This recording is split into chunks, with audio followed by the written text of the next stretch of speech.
Bhavnagar LCB police પેટ્રોલિંગમાં હતી ત્યારે મળેલી બાતમીના પગલે આડોડિયાવાસમાંથી દારૂ ભરેલી રિક્ષાને ઝડપી લેવામાં સફળતા મેળવી હતી। ભાવનગર એલસીબી પોલીસે આડોડિયાવાસમાંથી રિક્ષા લઈને પસાર થતા નિતેશ કૃપાલભાઈ પરમારને ઝડપીને 780 બોટલ દારૂની ઝડપી લીધી હતી। આમ દારૂ અને રિક્ષા સાથે ₹1,92,800નો મુદ્દામાલ કબજે લઈને ઘોઘા રોડ પોલીસ સ્ટેશનમાં ગુનો નોંધાવી આગળની કાર્યવાહી સોંપી હતી।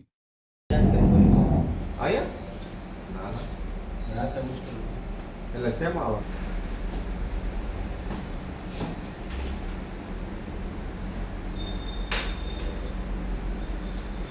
લાગે મને હા બાપ બેટો બે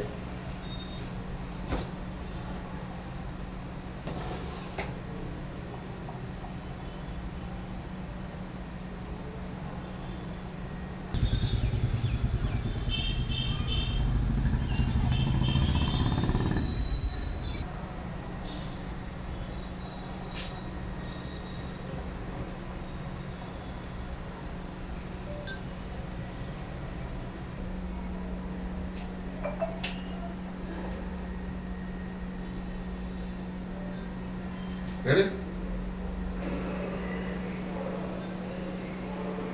બોર્ડ દાતા કરાવો બધા